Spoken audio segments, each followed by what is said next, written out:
call to order. We have to do the pledge. No. Just to roll call. Councilmember Yaffe. Here. Councilmember Tricocci. Here. Councilmember Salver. Here.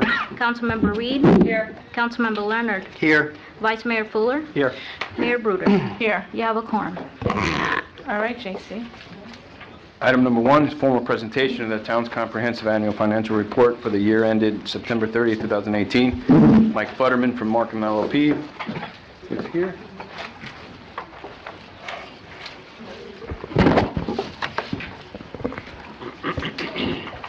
Good evening, Madam Mayor, members of council. For the record, my name is Michael Futterman, and I serve as the audit partner with the firm Markham LLP, and I'm here to present the comprehensive annual financial report for the fiscal year ended September 30th, 2018. I believe you should all have a copy of it if you'd like to follow along at all. I'm sure you've all read it from cover to cover. Just going to focus on a few things within the report. If you look in the introductory section, Roman numeral page 6, you'll see the Certificate of Achievement for Excellence in Financial Reporting, which the town received for its fiscal year 2017 CAFR, and this fiscal year 2018 CAFR will be submitted to the Government Finance Officers Association, which actually issues these Certificate of Achievements for Excellence in Financial Reporting. So, congratulations for that, Melissa. Page 1, as known as our independent auditor's report, it's one of the few pages in the entire document that belong to us, and these are the town's financial statements. So as the independent auditor, we have just a few pages that belong to us, and on page 1, 2, and 3 is an independent auditor's report. And the first paragraph just talks about what we've audited. The second paragraph talks about management's responsibility, and it says management's responsible for the preparation and fair presentation of these financial statements in accordance with accounting principles generally accepted in the United States of America. The third paragraph talks about the auditor's responsibility, and it says our responsibility is to perform our audit in accordance with generally accepted auditing standards and government auditing standards, because a local government in the state of Florida, we also have to follow an additional set of standards, which is referred to as government auditing standards. But on page 2, on the top, is probably the most important paragraph. For your purposes, it's the opinion paragraph, and it says, in our opinion, the financial statements referred to above present fairly in all material respects the respective financial position of the governmental activities, business type activities, each major fund, and the aggregate remaining fund information of the town as of September 3rd, 2018, and the respective changes in financial position, when were applicable, cash flows thereof for the fiscal year then ended, in accordance with accounting principles generally accepted in the United States of America. That's known as an unmodified opinion, or a clean opinion, which is really the only opinion you'd like to be associated with. If you haven't read the document, pages 4 through 15 is what's referred to as management's discussion and analysis, and if you're going to read anything in the document, the purpose of the manager's discussion and analysis, which is similar to what a public company has to provide, it provides comparative information fiscal year 2017 compared to fiscal year 2018, but not only just tells you balances and amounts changed, but explains why they changed. So it gives you a better perspective on reviewing the financial statements. And then your financial statements, and governmental financial statements are very different than regular for-profit or commercial type entity financial statements. There's actually 2 sets of financial statements within this one document. One they call a government-wide set of financial statements, which includes all the assets and liabilities of the town, and the other set of statements are the fund level financial statements, which just really include more sort of current operations, because that's what you're concerned with based on your annual budget. Again, if you're following along, I want to point out on page 65 is the general fund budgetary comparison schedule, and you can see on that schedule it actually shows you what your original budget that was passed for fiscal year 2018, and it shows if there's any amendments to that budget. There's an original budget column, a final budget column, an actual amount, and then a variance column, and you'll see on page 65 the revenues with the actual revenue 7.5 million, which is about 423,000 more than you had budgeted for fiscal year 2018. And about 3/4 way down the page, you'll see the expenditures. You had originally budgeted $9 million expenditures, and you had an amendment to the budget, so it brought it up to about 9.7. You actually only spent 9.3, from that budget. So you spent $403,000 less than the initial, the original budget or amended budget was prepared. And that's what you can see the activity, for the year. Anyone have any questions? Okay, I'll continue on. One of the new things that's presented in the financial statements for this year, there was as there was 2 or 3 years ago, the Governmental Accounting Standards Board is trying to catch up with that of the private sector. So three years ago, they had to present, they finally put included a liability in the financial statements for all governments related to the pension plans. Before it was just a funding liability, now it's a total liability. But that was 3 years ago. So for this past year, one of the big changes was the other post-employment benefits, which are benefits that you offer to retirees. And that was a liability that's been put on the books that wasn't here last year. And that the ending balance for that is about $218,000, which is not bad. We've got actually a couple of cities that are $56 million, $300 million of liability that they weren't expecting, and all of a sudden have to place that on in their financial statements. But again, you're required under statute to offer these benefits to retirees, health care, life insurance, whatever you're offering to current employees, you have to offer to retirees. And this number is actuarially determined. So that's really the only thing that's new from a financial statement perspective. If you move on to page 89 and 90, as I mentioned before, the audit's performed in accordance with government auditing standards, and as a result, we're required to issue a report on the internal control over financial reporting and compliance with laws, rules, and regulations, and that's the reports on page 89 and 90, and we're pleased to report that there's no material weaknesses, significant deficiencies in internal control that we're required to report to you. On page 91 and 92 is it's called the management letter in accordance with the rules of the Auditor General of the State of Florida. Again, this is the Auditor General of the State of Florida requires this report to be presented, and it just goes through various findings. If there's findings, we have to report them here. Again, this gets all reported to the Auditor General, and again, we're also required to do a financial condition assessment based on their guidelines. And we're pleased to report there's no deteriorating financial condition that we've come across. There's no findings related to financial emergency, like if you missed your debt payments, you missed your payroll. Those would be criteria that we'd have to report a financial under the financial emergency statute.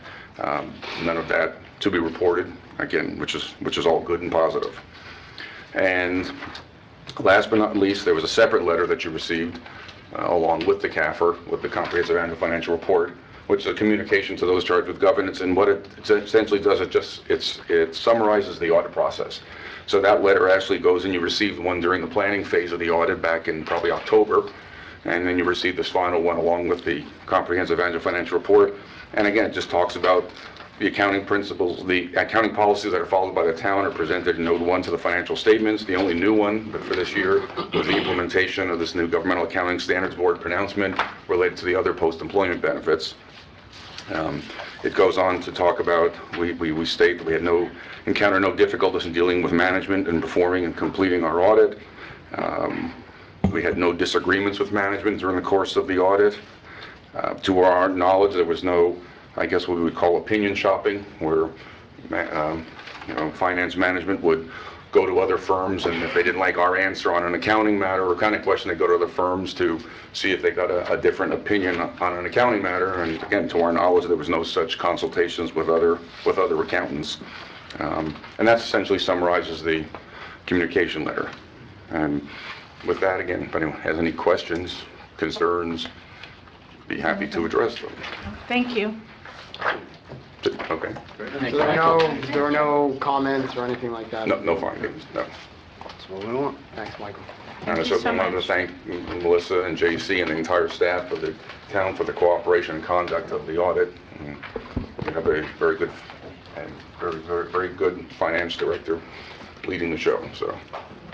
Thank you. Thank you. Thank you, Michael. The next item is request for withdrawals, deferments, and future agenda items.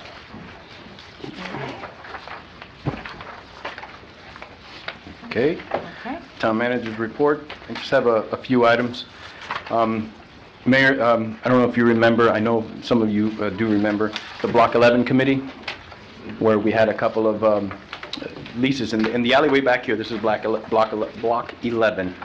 Back there, a couple of the properties that we have leases with them because those parking spaces belong to the property owners back there. We have currently 2 leases that are still in existence. One is with Hippo Land, which is Dr. Whittle's office, and then the other one is Bay Harbor Executive Offices, which is Ophelia Sherman. We've been renewing at the same rate year after year for over 10 years now at this point.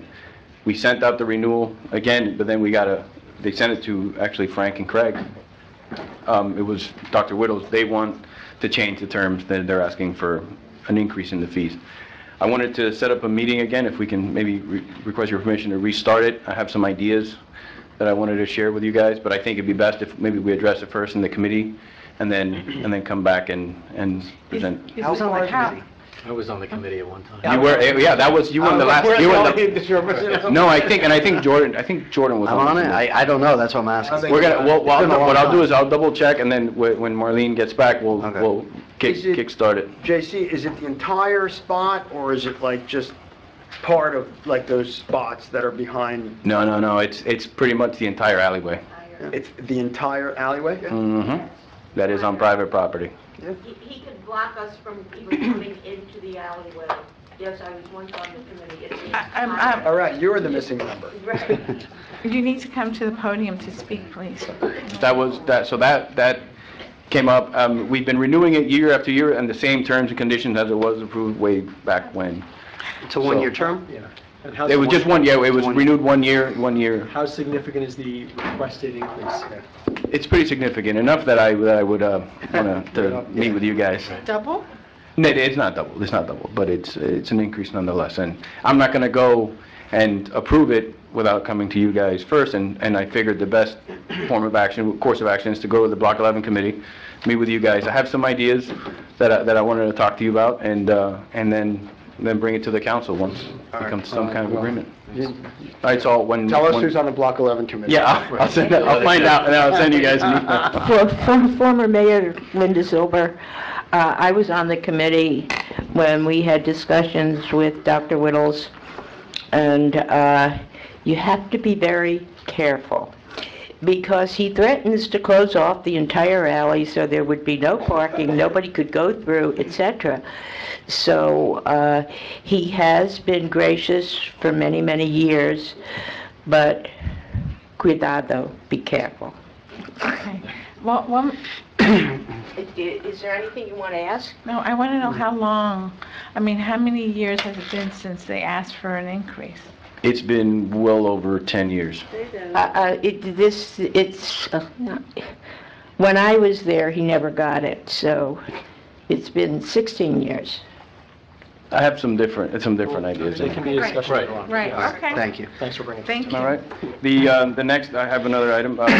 Staff, Maureen and Patrick actually met with Pay by Phone last week, and one of the objectives, meeting with them, is to, you know, the parking permits that we have for the different parking lots, that they come in and get a paper permit, hang it up. We're looking at doing a mobile app so they can do electronic permits, so people with their license plates can buy it online and do it. So they're working on a task where like a business can go and just buy them for all their employees, like a lot of times. But we'll make accommodations for the old people as well, as Kathleen has For the said. senior citizens. The senior, she said old people, the senior citizens. The senior Politically citizens. correct. She wasn't on the microphone, I was, so I apologize. Sorry, Jason. It's okay. So we'll work on that, and that's just another effort to allow people to not necessarily have to come in here and get things online. The police department recently launched, and there's Sean right there, the real-time crime fighting system, and they have, I send it on my weekly report to you guys and with some pictures. Throughout the town, they've installed about 11 cameras at certain key intersections on Kane Concourse, covering the parking garage, covering the school, and at the dispatch, they have actual live access to those cameras, live feeds, and it's done an absolute, it's just an incredible system. So I encourage you guys, he would love to show it to you guys, so if any of you want to go down to the police department and take a look at it, by all means, it's pretty impressive. This month, in April, the police department is going to be going through the reaccreditation process, and we fully expect to be reaccredited. They're putting a lot of effort into that. This past month, or just actually Sunday, was the Easter egg hunt, and we also had the town picnic. I want to thank Regine and Claudia and their staff, and I want to thank Doug and Sergey and their public works staff for their help. They did an outstanding job, really an outstanding job. And then I want to remind everybody about the Founders Day concert with Nestor Torres on April 28th at 7 p.m. at 95th Street Park. And that's it. Okay, so, okay, Council, Elizabeth, would you like to start? Good evening, everyone. Thank you, everyone, for coming out tonight. It's very exciting as a council member to see so many of our constituents coming out and expressing to us what they want. I know I don't speak for just myself, but we're always excited to get feedback directly from the constituency because it's ultimately your vote that we're casting. So thank you for coming out. I'll keep it quick. I attended the Easter egg hunt. Thank you to everyone for coming out. It was a great event. The kids had a wonderful time. The Easter Bunny showed up if you weren't there, and for the small children, it was wonderful to meet the Easter Bunny. I did go to Tallahassee last week for 2 days with a number of our council members. For those of you who don't know, council members will go up and speak with senators and congressmen about things for the town, but also some legislation that we're concerned about or some legislation that we're looking for to better be able to serve you. You know, our top line item was sewer linings, which aren't really desirable to talk about or fun, but at the end of the day, it costs you money. It means we're treating water that we don't need to be treating, and so we were looking for some contributions from the state level to help us be able to level that playing field. We always talk to them about preemption, which is essentially them denying us the capability to legislate and take care of our constituency the way you want us to. So those are topics we also talk to them about. And I attended the town picnic. Thank you to the Broad family for all of the things that they do for this town. They not only founded the town, but they contribute annually to a number of events that we have. And this is one of their big ticket events. The town actually doesn't pay anything, correct, still, correct, for this event? And so it was great to see everyone come out, and thank you again to the Broad family for their contributions. Kelly? I'll keep it brief. I, too, am very glad to see all these new faces and more participation. It's energizing. The events are great. The spring egg hunt that we had the other day was the last one that I attended. And I'm already seeing a huge change in paradigm with our new administration. So everybody seems really excited. It's like everybody's getting a breath of fresh air. And I certainly feel it. I'm energized, and I think things are proceeding very smoothly in general in town business. So thank you. Isaac? Okay, briefly, it was a busy month, and I'm not talking about tax season. Well, first of all, first and foremost, I want to thank my community for giving us the ultimate vote of confidence, and I say us, and I'm sure Bob has a few choice words in a good way to say, both Bob and I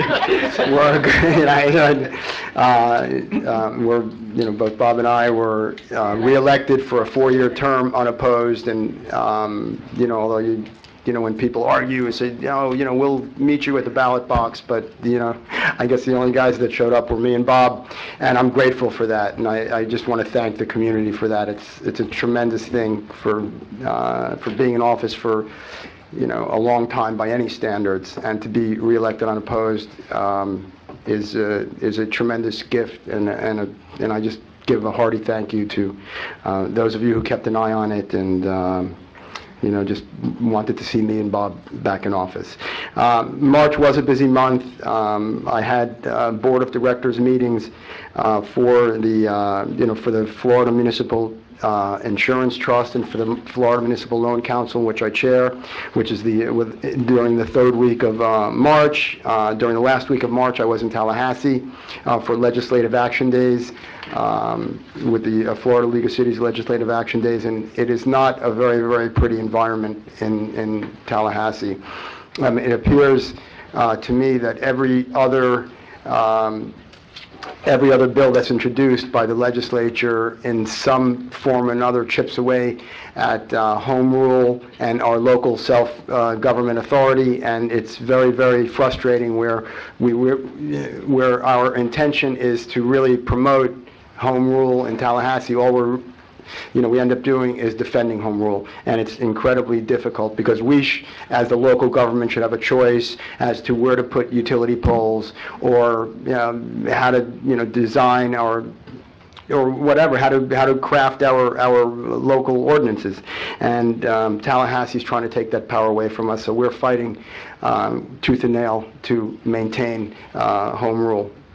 Last month I was also attending the meeting of the Miami-Dade County School Board Audit Committee, and I also attended the Board of Directors of the meeting for the Children's Trust. And I guess the last thing I want to mention is the wonderful town picnic. I didn't spend a lot of time there because I had to do tax returns in my office that Sunday, but I was there.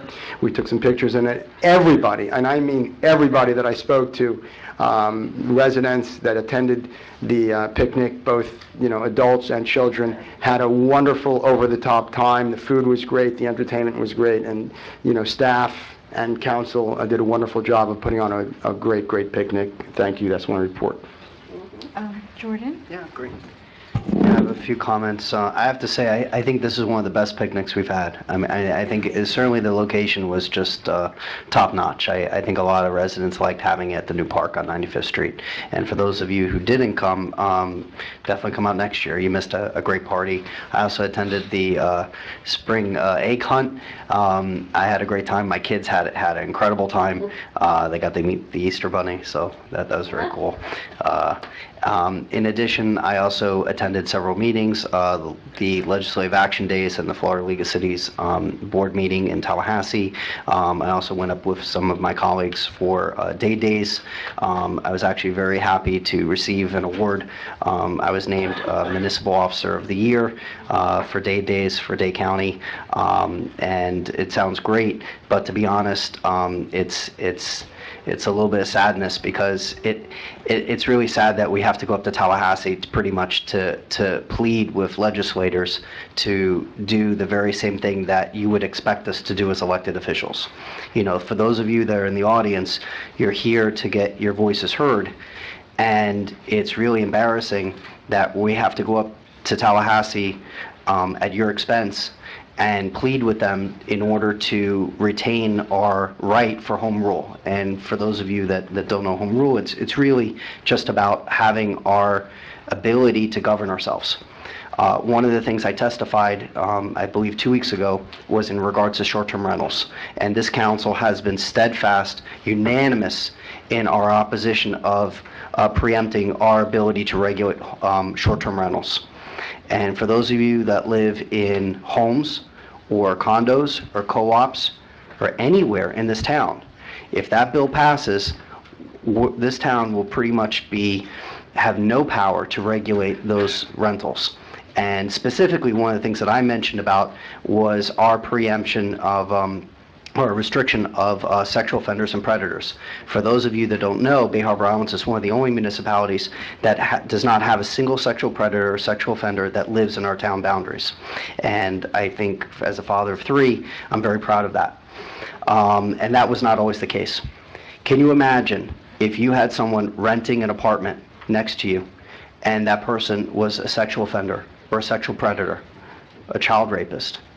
That's the type of things that they're not talking about when they're talking about taking away our rights. Because the law that's written today in Bay Harbor Islands prevents individuals from renting those types of units to individuals that have that classification. And if they take away that right from us, guess what? That part's non-existent, because in their legislation, that's not even discussed.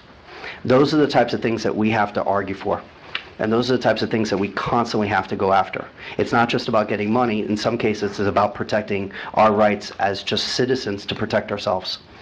So I thank you for that opportunity, but really, I thank you all for attending. And if you have an opportunity this session, which is, this is the end of week, 6? 5. This is the end of week 5. I implore you to contact our legislators. In fact, actually, we have an item on the agenda tonight on item 2, and there was an important vote today at 4 p.m. And if you're looking, that's about 5G. So, there's many issues that we discuss that, to be honest, if the legislature has their way, we won't have that right. Mr. Manager, one other thing, the freebie issue, is that coming up next month, or how are we I doing have a on that? meeting, scheduled for Thursday with Okay. Bal Harbor and Surfside. Okay. I can't bring it before you No, I know. until No, I I have an understand. agreement with them, so. Okay. Yeah, and just so And there's you know still some that- questions. There's still some questions that need No, to I be understand. answered. No, we're working on possibly a new agreement in order to transform our ride system from a shuttle bus to similar to like an Uber system. So if that works out, I think that'll work out better for residents. Thank you. Thank you. Bob? Okay, thank you. I too would like to thank the residents and the community for the opportunity to serve as a member of your town council for another term. I really believe in public service, and I look at it as it's an honor and a privilege to be able to.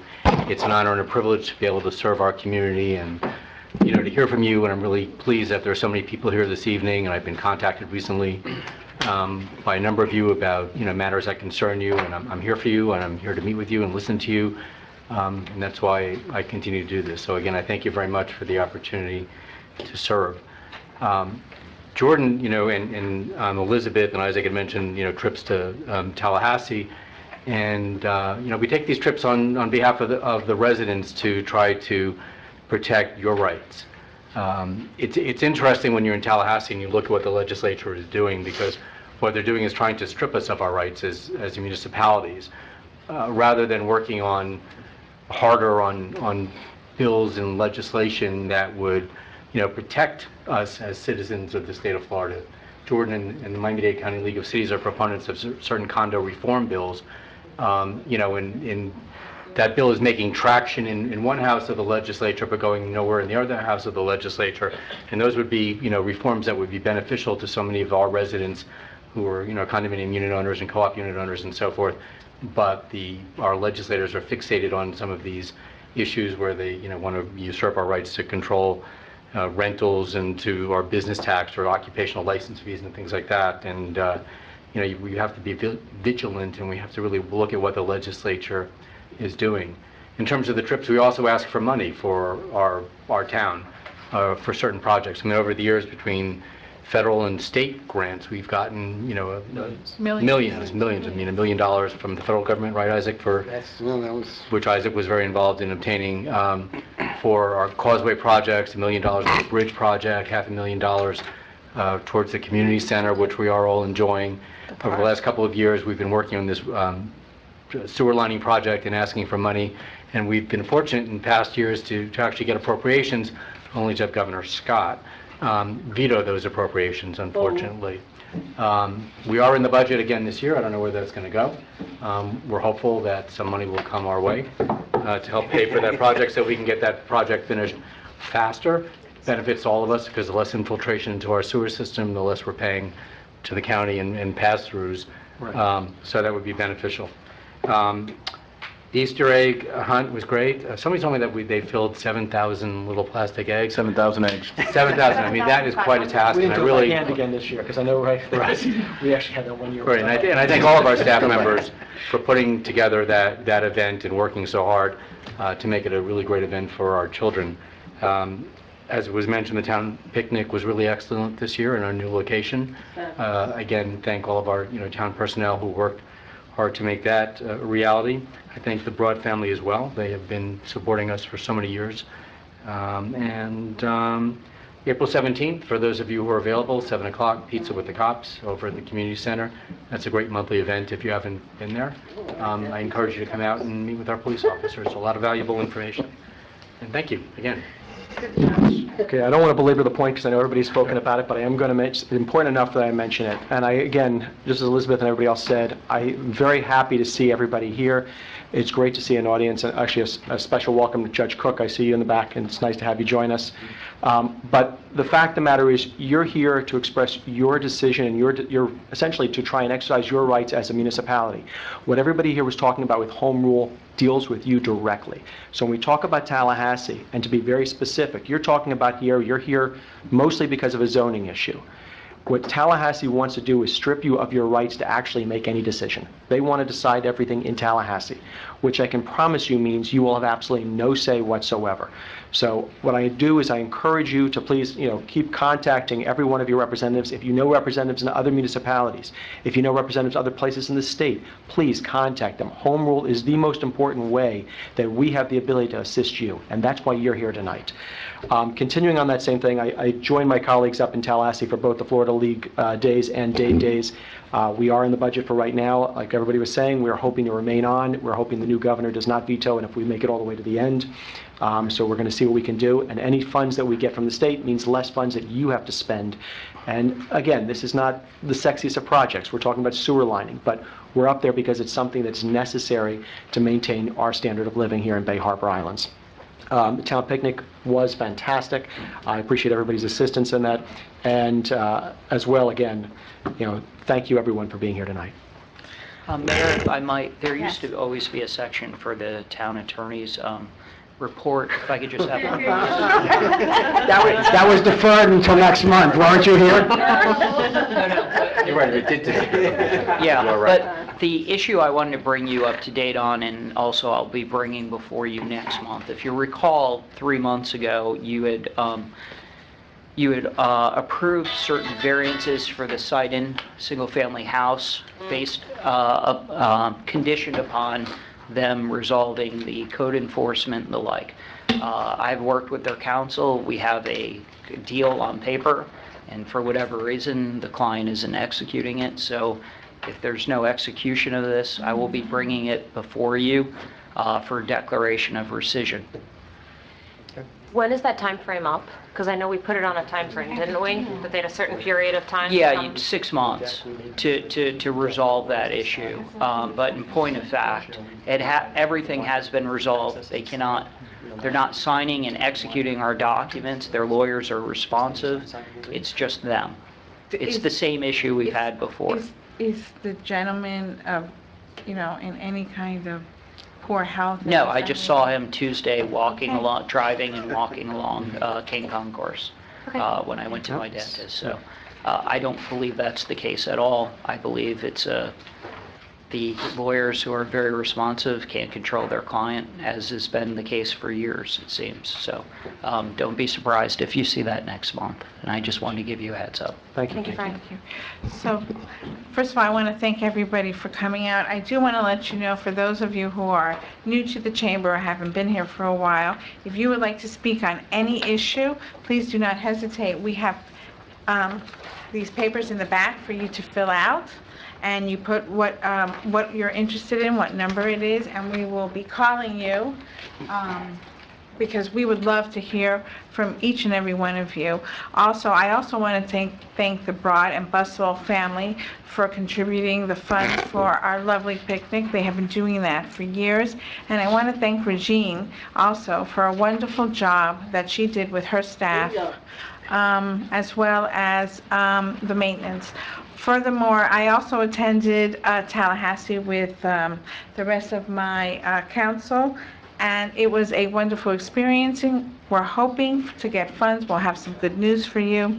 And also, I wanted to say, JC, hurricane season is fast approaching. Absolutely. So please, if you look around, if you own a home, your trees, if you live in a condo, start thinking, if you need to leave, where you're going to go, how you're going to do it, if you have animals. And JC, when you talk to FP&L, it's time for them to come in and look at the lines and start cutting back the trees. Absolutely. Okay? Thank you, everybody. Madam Mayor, before we do public comment, I have one thing to ask the council. It's not on the agenda, but it was just asked of me after the agenda was put out. There's an issue that the Florida League has an interest in regards to a potential vote for deregulation of utilities. And the Florida League is obviously taking the position that they are against it because of obviously the huge financial impacts negative impacts it would have upon our municipalities. And there's obviously some thought that legally there would be a challenge to that. Several cities have also decided to have their own brief and we've been asked to file just a name only to one of the amicus briefs. I'd like to ask if the council agrees that our attorney, when it becomes available, can review it, and if he believes that it concurs with what we're talking about, that we would just sign on a name only. We would not have to appear before any hearing or incur any attorney's fees dealing with the actual case. So, Anybody have an objection to that? I agree. all right, thank you. And the city would be Fort Lauderdale, I believe, and Davie are the two cities that I've been told would be handling the case. Thank you. Thank you. Sure, thanks. Okay, public comments. Kathleen Kennedy. It's Kathleen Kennedy, 9180 West Bay Harbor Drive. Congratulations, Isaac, and congratulations, Robert, on your reelection. All of you are doing an amazing job. You've never said no to this community center, but I have a complaint at the end of my goodies. I want to congratulate Regine. She did a fabulous job with the picnic. Regine, stand up. You were amazing. I want to thank Paul Basil. Stand up, Paul Basil. He did the waterworks for us. Okay? These people need recognition. It's not all of you guys, it's our citizens that are helping. And I have to tell you something, we have amazing people here and volunteers. The book club is doing amazing. The computer, everything that we're doing here is all thanks to you guys are giving us approval. And thank you. That picnic, we had to call ourselves the Bay Harbor Riviera, because I'm telling you, that was amazing. But I want a portable dance floor so we can all get out there and boogie woogie. Okay? That's what was missing. Everybody was just, I was trying to move it, but we have to get a portable dance floor. It's coming up on my Parks and Rec committee. I want to give thank you to JC for cleaning up the community center. Great job. And to you, Regine, they're doing very good. This camp went very well, but I'm very disappointed about two things. I was told that you guys turned me down on a treadmill for the community center when seniors have been asking for a treadmill, and I've been asking for 3 years. One second. Okay. A few months ago, she came in and she said, oh, about a treadmill to put it in the small room in the community center. Portable. And there was some concerns by you saying, I'm not sure about putting, the treadmill. And that's the take I got. And so when I said, I'm not sure the council approved the treadmill in the community center, or if it starts with one treadmill, it'll lead to 2 treadmills and some weights, and we have a little gym going in there. And then the question of liability was a concern, especially when she was talking about seniors. That's the conversation we had here. And so I don't know if you guys change your mind, that's fine. Shanika tells me that seniors go in there and say, do we have a treadmill in here? And remember then the discussion of silver sneakers came up. Not everybody has silver sneakers. I don't have silver sneakers on my insurance. So what's the big deal about having a portable treadmill that you can roll and have it at certain hours, not for teenagers, but only for the seniors? I'm sorry, you got me. What is silver sneaker? I'm sorry. Somebody came up with silver sneakers. Yeah, it comes up, it's a program that provides for senior here. citizens free gym access, Oh, off hours and everything else. But you got me there. Let me ask you a Please. question. We have, we have yoga classes, and we Yes. have other, is there any provision in our insurance No. as a result of having those classes that would differ from having a treadmill set up in the... I believe the provision comes in when you start adding mechanical equipment, especially like a treadmill or something that you can... So in other words, all the activities that we have All covered under are insurance. without gear. There's Yes. no machines, there's no weights or anything like That that. is It's correct. all like your human movement or whatever. That is correct. They asked for it. That's why I'm here.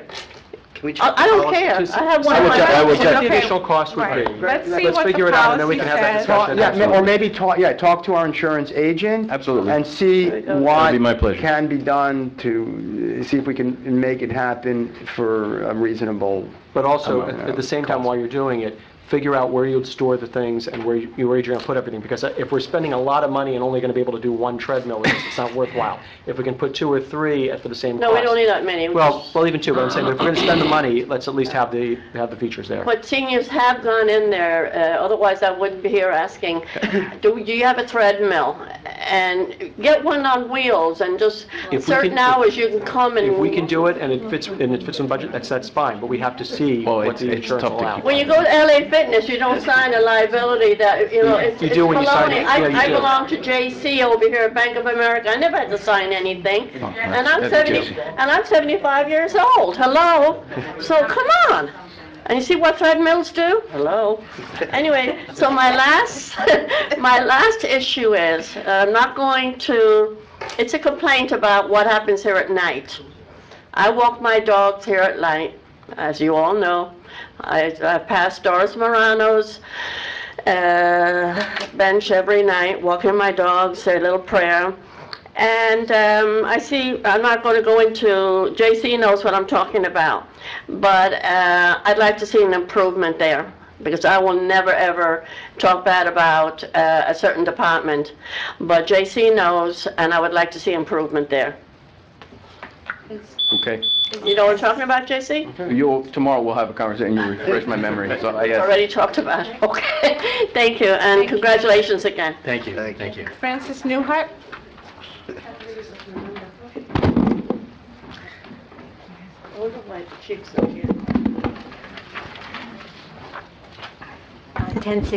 Francis Newhart, 1060 Kane Concourse. The owner-developer of 1177 Development Site Plan sent a letter on 3/19/2019 to the Planning and Zoning Board stating, 11/20/2018, the Planning Zoning Board public hearing, except for certain elements, the overall site plan was stated approved. The mixed use, including 104 residential units and having 0 lot lines. This appears to become confusing regarding the 1177 development site plan that should have included 11 and not 10 adjoining lots, and no unity of title document, which is legally required. What exactly has been approved by the Planning and Zoning Board, and what remains to be approved by Town Council with alleged supermajority vote? 1. Where is the mixed use on these buildings? Previously, the old movie theater at 1170 Kane Concourse, 1111 Kane Concourse, and the 2 new hotels facing the Kane Concourse were approved by council as mixed-use projects. 2. Parking. Will council waive the 140 parking spaces? The town's parking trust is allegedly full, and allegedly considering building a new parking garage on the northern side. Where is the additional parking coming from, especially when you can't find guest parking even at Town Hall? Removal of parking meters and correct count for restaurants, offices, and ancillary usages? The town attorney, his legal opinion on this was on section 19-23 and section 23-30. The parking lift system could not comply. 3, will the traffic study take into account increased intensity? Additional construction of new units, 66 to 104 units. Expanded RKB public school with a new junior high school, a massive church structure with many ancillary uses, and of course this project and its impact. Closing partial alley and intensity on 97th Street residential area. Commercial traffic, including deliveries. Safety issue with many children walking home from this expanded school. And 5, increasing density, the TDRs, the 66 to 104 residential units. Will you waive height restriction from 65 to 75 feet with affordable workforce housing? What is the occupancy rate on the rest of the East Island? And how many of current East Island apartments are already Section 8? affordable housing. Thank you, Ms. Newland. Hopefully, these concerns will Ms. be Newland, addressed thank you. at the council public hearing. Mayor, Thank you. if I may, because it may address certain questions or issues by a lot of the residents here. At the last Planning and Zoning Board meeting, the site plan was not approved. What is pending approval from the Planning and Zoning Board is the east facade. That has not been approved. That still has to go back to Planning and Zoning. And there have been no details set forth yet to the town council presented. Staff is still awaiting certain items from the developer. There are a lot of things that will go before you that the developer's requesting pursuant to a developer's agreement, specifically to add the bonus height that was allowed via ordinance several months ago, if they qualify. If and when the Planning and Zoning Board approves it, and if and when they offer new incentives for the ordinance allowances, then those matters will be brought before the town council. Heretofore, they have not been presented to the town council, and there's no immediate plan to do that either. We're still waiting for information from the developer. That assumes that the Planning and Zoning Board will approve it. Yes. Mayor, if I- I'm sorry. I'm sorry. Oh. To be clear, because I think that this is an important point, and correct me if I'm wrong, Frank.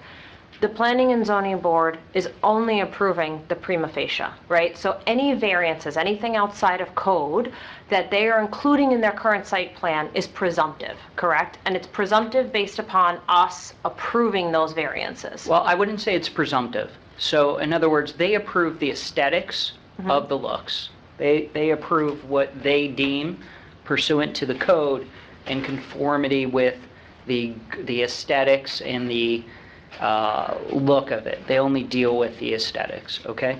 The rest of the issues will be resolved by the town council.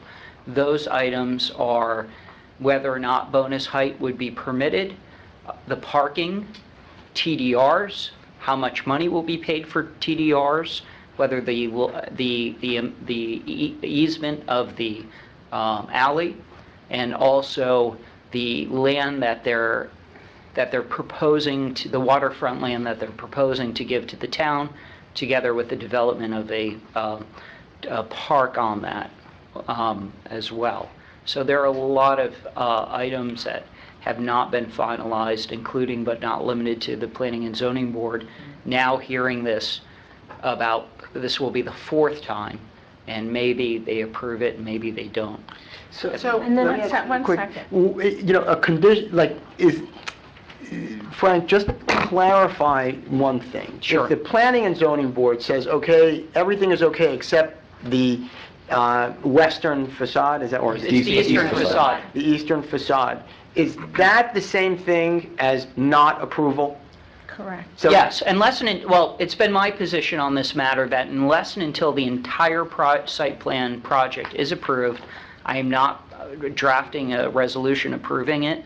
I believe it's best practices that nothing comes before this council unless approved by the Planning and Zoning Board in its entirety. But what I'm saying is that when they come before the Planning and Zoning Board for the fifth time, the Planning and Zoning Board could go back and say, hey, look, you know what? Apart from the east facade, I don't like the west facade, and I don't like the height. No, they're not the issue of the height is not within their purview. That's exclusively So within it's the town council. just purely design. So in other words, can Correct. they go back to another part of the design and say, No, the only issue left is the east facade. right. So they So- they can't revoke the approval, is what she's saying. Well, it hasn't, could they? Yes. Will they? I would doubt that. I mean, it would be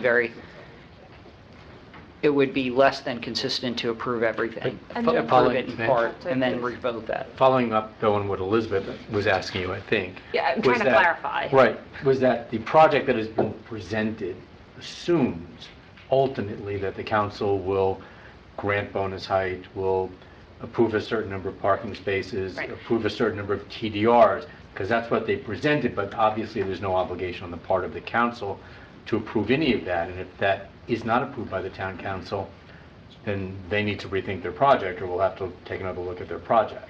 That's correct. Okay. They have presented a plan that presumes a lot. This council, just because the Planning and Zoning Board approves that site plan, does not guarantee that you all will approve any of those items. And if you don't approve those items, they have to go back to the drawing board and present a new site plan. So let me make it very simple. They went before Planning and Zoning, and this is their wish, okay? This is their wish of what they would like to build. Once the Planning and Zoning has given them approval, then they need to go to our town manager with her attorney and negotiate. What are they going to give us in lieu of things? However, that does not guarantee them anything. It is up to the council to decide ultimately what is best for the town and what we will approve and not. So they can wish for anything, and they can say, I want 160, 140 apartments. That does not mean just because the P&Z has approved it that that's what's going to be built.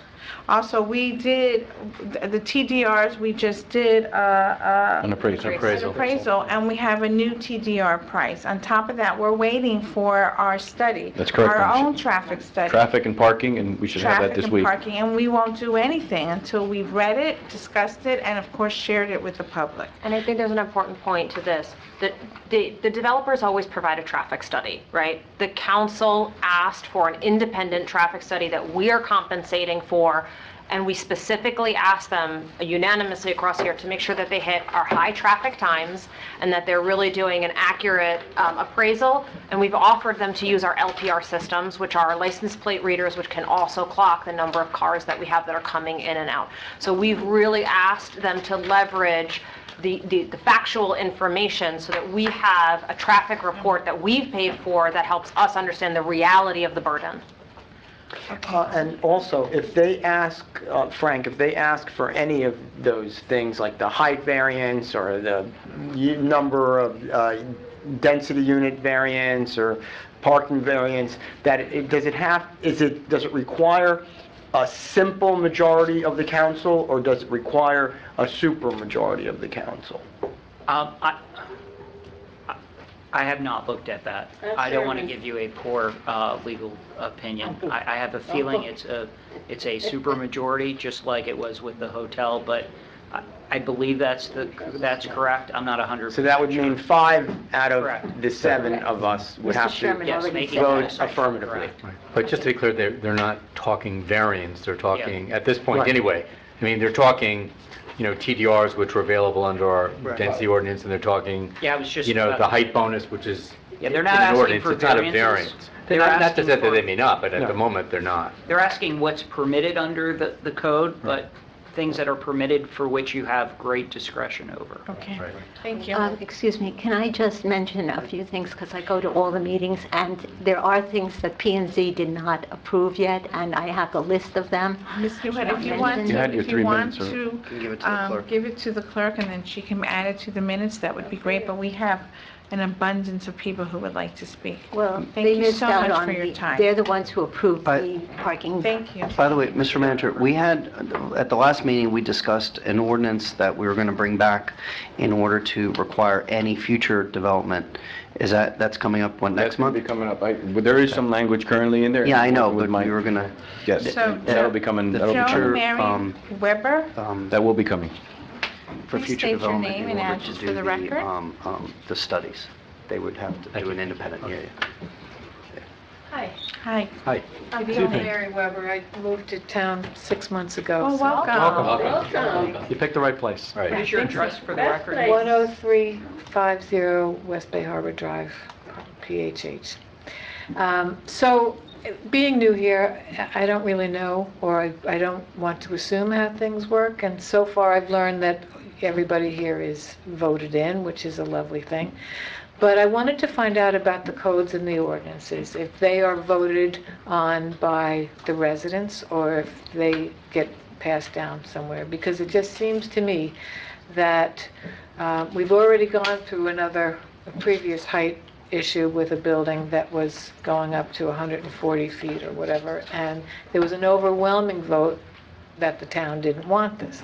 So I don't understand why, if a code is set up of what is permitted and not permitted, why developers think that they can throw bones here and there and say, well, if I give you this, let me do that. Or if I'm good with this, I'll it's like having a child with boundaries, and if they cross the boundaries and don't get in trouble, they're going to keep crossing the boundaries. So it just seems loose to me, and I don't understand, so I'm hoping. I'm happy to take it on. The citizens vote on the charter. The charter is essentially the equivalent of our Constitution. It provides the general basic rules and the limits. We have a limitation for height. So the vote that you were talking about last time was a developer had tried to amend the charter. That's something that we can't do. Okay, that has to be done by the citizens. Now, when it comes to individual smaller portions within those rules, those go by ordinances. We develop the ordinances. For example, if there's something that says that, I'll give you a perfect example. Some developers a few years ago were trying to build units where they were very short height on the individual rooms. In other words, 7-foot ceilings inside condos. We did not think that was appropriate, so we created that there was a minimum of 9 feet as far as the ceiling height. So that's an ordinance that is provided by us. But that would not go to the citizens. But the overall charter, which provides the height limitation in the city, that is a citizen vote. So why do we keep coming back to ask that it's remain intact and not be given? I want to make sure everybody understands. What's happening here is that the developers, from what we've seen, again, it's not in front of us. This is in front of planning and zoning still. But this developer, as well as other developers, consistently come back with their own versions of plans that sometimes fit within the certain code, but also sometimes ask for variances. They all fit within the charter. We have no power whatsoever to override the charter. So as long as they're within, then it comes to us to take a look at it. If they want it higher than the charter allows, like I said, they have to go back before the citizens. And at that point, you would get a chance to vote and specifically say whether you want to amend the charter. The citizens have been very clear they do not want the charter amended to increase the height. Right. And we support that same thought process. But within the smaller versions and the smaller portions of the questions, those are smaller things that we have to deal with that, as elected officials, that is our intent. But the developers still think that they have a chance to do that because there's a bonus that... Well, no, that's within the ordinances. And I'm not trying to repeat it. This is something that's not in front of us right now, but I want everybody to understand. And I know everybody has the sticker or talks about the code. The additional height that they're potentially seeking, that is something that is within the ordinances, and it still is below what the charter allows. That doesn't mean we're going to grant it. It just means that it's within the ordinance that is allowed. So they're not asking for something, and nobody's asked for something that is above the ordinances.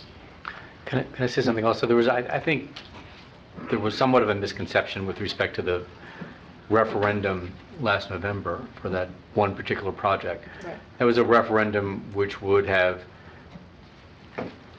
amended the code or amended the charter only with respect to that piece of property and a couple of the other properties on the other ends of the six total properties. 3 on the south Right. and 3 on the north, each On of the the tips. right, on those ends of the island.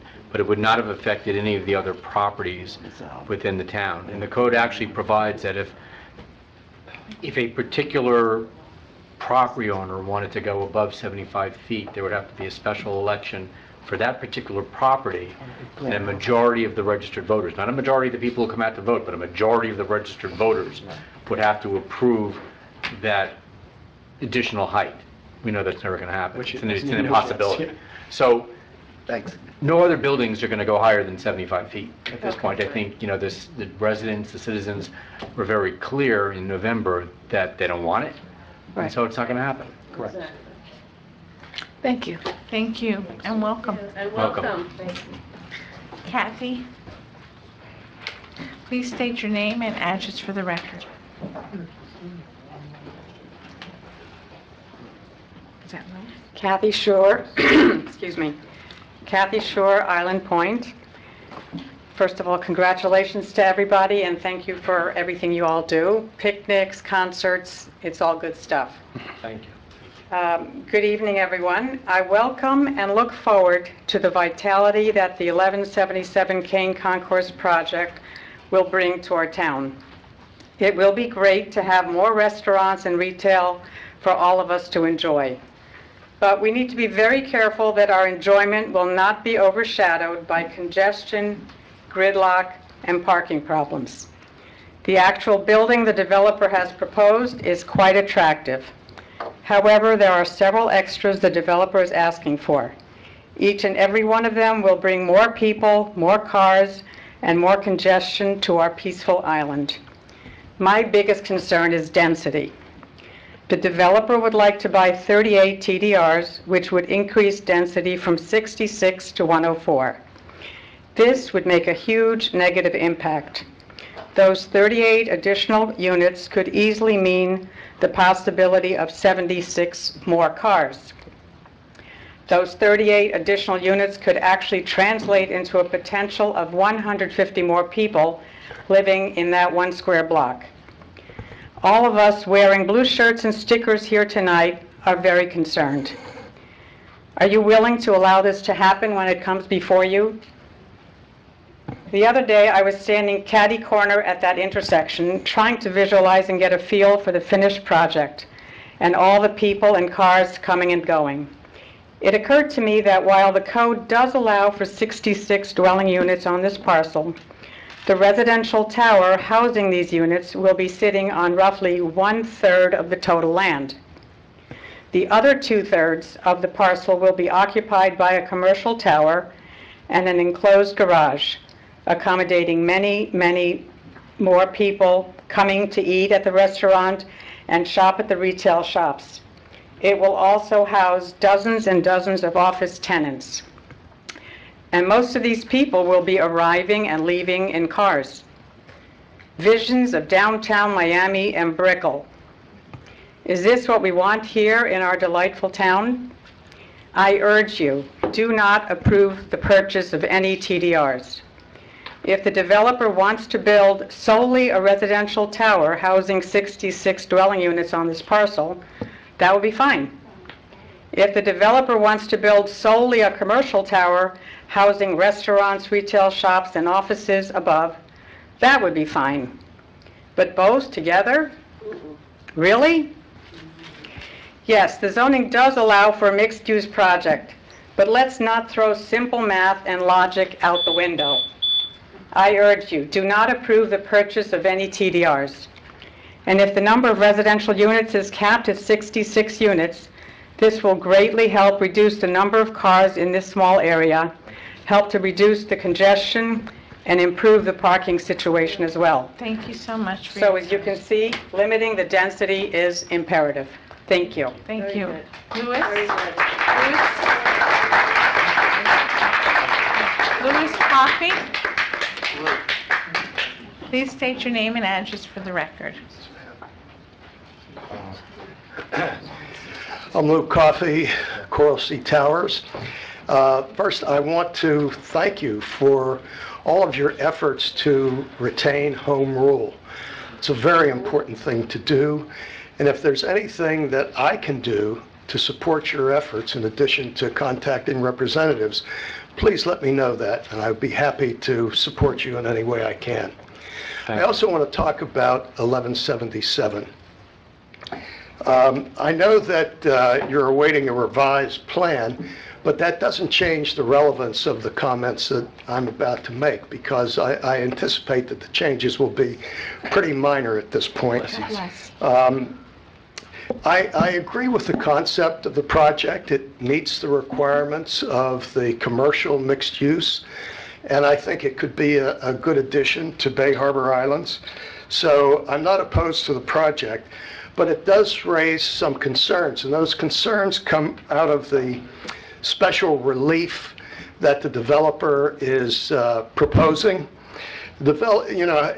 Given my number of years of representing similar developers, I see that they've taken the most extreme position, and I recognize it as a negotiating position.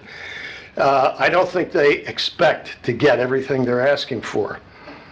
So The things that concern me about the project are, one, school overcrowding. We have great schools now, but there are issues with overcrowding already. Traffic is a problem on the island. One of my closest friends said he would love to buy a residence on the island, but he can't deal with the traffic, and I understand it because I've been caught in that traffic a number of times. And parking. Parking is an issue. And these come out of these special reliefs that they're asking you to grant that aren't variances, but do require your special approval. And all of these things impact on our quality of life and therefore on our property values. So please, oh, and one other thing. Don't allow big trucks on West Bay Harbor Drive with all those kids back and forth to school and playing in the street after school. Terrible, terrible idea. So please consider those things when you're making your decision. I'd like one point of clarification. I don't understand if it's not a zoning variance that they're looking for, but these special reliefs that the code gives you the privilege to grant or deny. Is it a simple majority or is it a supermajority required? Super. I'm asking town council that question. I'm sorry? I'm asking where, they're not asking for zoning variances. Correct. They're asking for special relief that the council has the authority to grant or deny. Does that require a simple majority to approve or a supermajority? Super. I believe it's a super majority, but I have to give a firm opinion on that. That's what I discussed at the last. Thank you. Thank you. Judge Cook, please state your name and address for the record. Thank you. Good evening. Locked inside for a long time. First of all, I'm Marcia Cook, 10,000 West Bay Harbor Drive. I want to say two things. First of all, I am speaking here solely as a private citizen. Secondly, I am wearing blue because that's what I wore to work today. When I moved here in 1994, so I am not a newbie, I could come home from work, park my car, go to the movies, have probably the best risotto in town at Cafe Chevron, walk around the town and see a movie, maybe have an ice cream. None of those things are available to me now. I leave this island at 8:30 and I often get back at 7:30 or 8 o'clock, and there's absolutely nothing for me to do and nothing for me to have access to. I think when we think about development, we should think about all of our citizens, those that live on the island and those that don't work on the island. I also used to be able to come home, go to the market, pick up a rotisserie chicken, and have dinner. I now have to leave the island for all of those things. There are two of you in particular, when you were running, I said, one of the things I'm looking for is development, reasonable development. For us to think that somehow we are going to zip ourselves in a little box and be immune from what's going on in this community, I think is unrealistic. I encounter traffic in the following ways. In the morning, when school starts, that's reasonable, and thanks to our police officers and traffic guards, we have a pretty reasonable traffic flow. I encounter traffic again when our bridge opens and closes. That's pretty much easy to time. So the idea that somehow we are caught in an unreasonable gridlock, I don't think adequately reflects what's going on in our town. So I'm going to ask all of you to look at what all of us need. And maybe one day I'll be able to come home without stopping, because there'll be a place for me to have dinner, a place where I can park my car and buy something without having to drive all the way to Aventura Mall. Thank you. Thank you. Thank you.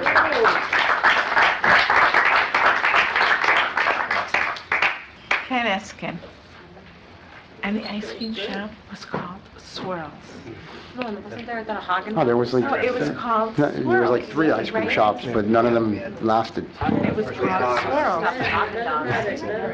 Ken Eskin, 1310 99th Street. I just wanted to bring something up that many of you may already know, but if not, I just want to bring it up. I'm in the community center a couple of times a week taking classes, and I always park, on the second or third floor so I can walk. That's part of my exercise. And walking down, we're always looking at the walkway, the covered walkway, the aluminum walkway, which is now covered with extreme rust and deterioration.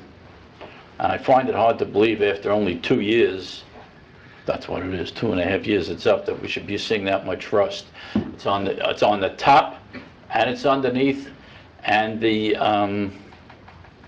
what do you call it, the columns also have rust. And I think the time to look at it and get after the contractors is now, not later on, before the whole thing rusts out, and we have to pay for it, because I'm sure there's got to be some kind of guarantee that that should not be rusting. And as I said, it's underneath and it's on top. And if anybody's interested, I have pictures. And I'll have somebody take a look at it. Absolutely. Budgeted, right? No, well, what you're talking about is Oh, something different? there's something different, yeah. Thank you. Thank you. I'll have Public take a look at that. Okay. Okay, we're done with public comment. JC, item number 2. Item number 2, consideration and approval of an ordinance on second reading amending Chapter 5 and a quarter of the Town Code, creating communications right-of-way ordinance, providing for registration for placing or maintaining communications facility in public rights-of-way. An ordinance of the Town of Bay Harbor Islands, Florida, amending the Town Code of Ordinances of the Town of Bay Harbor Islands by amending Chapter 514, Sections 5¼ -1 and 514-17, creating the communications right-of-way ordinance as provided herein, providing intent and purpose, applicability and authority to implement, providing a definition, providing for registration for placing or maintaining communications facilities in the public right-of-way, providing requirement of a permit, providing application requirements and review procedures, providing for a performance construction bond, providing for construction methods, providing for development and objective design standards, providing for fees and taxes, providing enforcement remedies, providing for severability, providing for conflicts, and providing for an effective date. I'll move it. Second. I was hoping Alba would read the rest of the ordinance. We need to provide for more. Okay, we got public comment. Brian Patacchiola. Did I pronounce that right? Close. Close enough? Patacchiola. It's, I believe the council is also to invite my colleague Julio Segovia to join me. He's our senior director of engineering operations, and I, as you may know, I'm an attorney with Atlantic Broadband. Before I get started with my official comment, I'm originally from Massachusetts, and I, like you, was on a small town council like yourselves, and I appreciate the work that you do, especially going to Tallahassee and hearing your constituents. Anyway, moving into my formal remarks, as you may know, we are here to talk about the proposed revisions to your town ordinance. That's Chapter 5¼ Sections 1 through 17. And throughout the discussion, we'd also like to address any questions that you may have for us. It's come to my attention that there were some questions raised at the last hearing, and given the opportunity, we'd like to address those. Specifically, we're going to raise a couple of concerns regarding Section 4D, the permanent performance bond. Before we dive into that, we want to share some background information on us that may be of interest to you. This is particularly in regards to our investments in community involvement here in South Florida since 2014. We take great pride in being an active member in all of our communities and in being a good corporate citizen. To that effect, we've had a direct economic impact of paying $154.3 million worth of capital investments and $45 million directly to fees, taxes, and some rents. That has developed into what is now 480 miles of broadband cable plant, as well as 559 miles of fiber from Miami to up to Jupiter. This provides jobs and economic opportunity all throughout the South Florida area. In terms of direct community investment, per se. We've given over $875,000 worth of courtesy cable and internet services to small communities and groups such as yourself between our service area and I'm sorry, Mr. I'll tell you what, Vice Mayor. Mr. Segovia has 2 minutes coming. He was next. If he wants to yield his time, that's fine. Otherwise, I need to have him speak. I do. Okay. You'll yield your time? Yes, I do. Okay. Give him another minute. Then he can continue along those lines. Thank you, Mr. Vice Mayor and City Council, of course, Julio. So, I'm sorry, pick up where I left off. We also have provided since 2014 over $2 million in direct aid to community events and local activities, such as just this last weekend, we even had a float in the Pride Parade. It was a pirate ship. I believe it was quite well attended. With that said, we certainly value our community relationships and support our community's local groups. So coming back around, the point of all this is we're here to directly ask for your help and your consideration in making a reasonable and minor tweak to the permanent performance bond section that is, again, 4 sub D. This section of your proposed ordinance specifically to allow performance bonds. As it's written, it only allows for letters of credit or cash. So a little more on that. We're asking this because as a mid-sized operator, not one of the big dogs, the burdens of a letter of credit or a cash deposit required from your community or any other South Florida community for that matter greatly prohibits our growth and, more importantly, our ability to compete head-to-head with the big dogs, i.e. Comcast. The result of which is that of increased competition and choice for your constituents is stalled.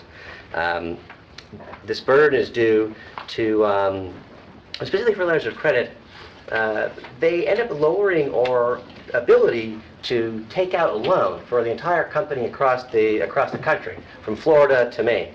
So what that ends up doing is we can expand less, we can provide less services, and we're further restricted by our banking institutions for how we can transact. So we can only take letters of credit out for certain banks. Can I interrupt you for a moment? Just stop that because you're going to run out of time.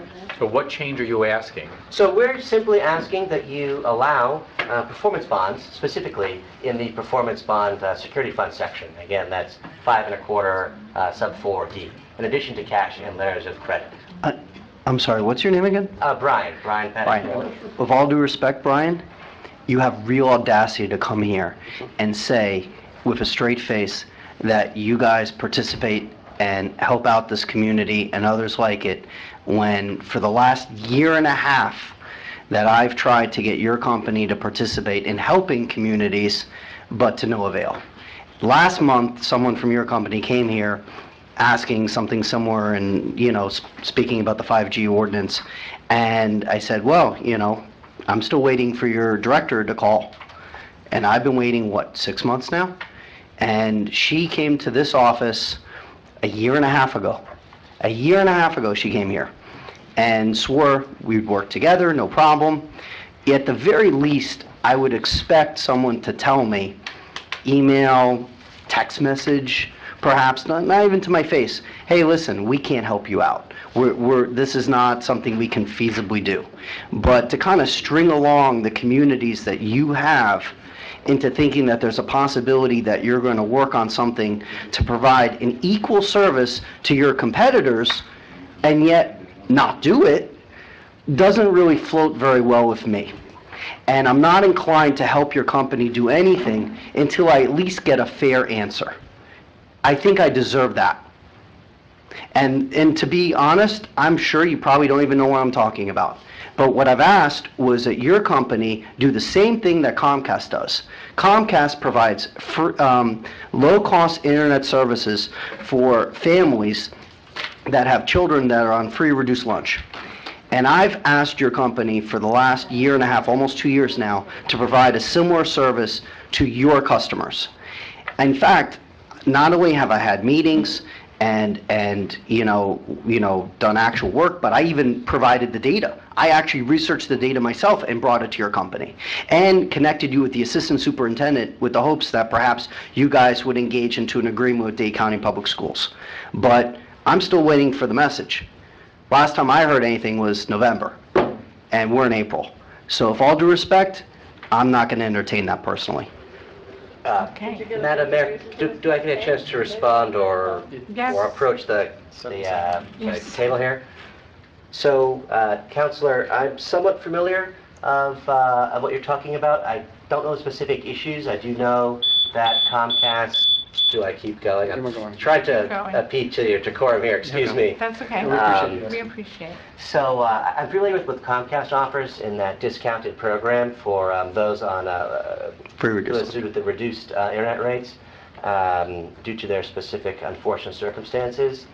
I'm not sure of my company's involvement in regards of our specific offerings, but what I Do you can do... have any offerings?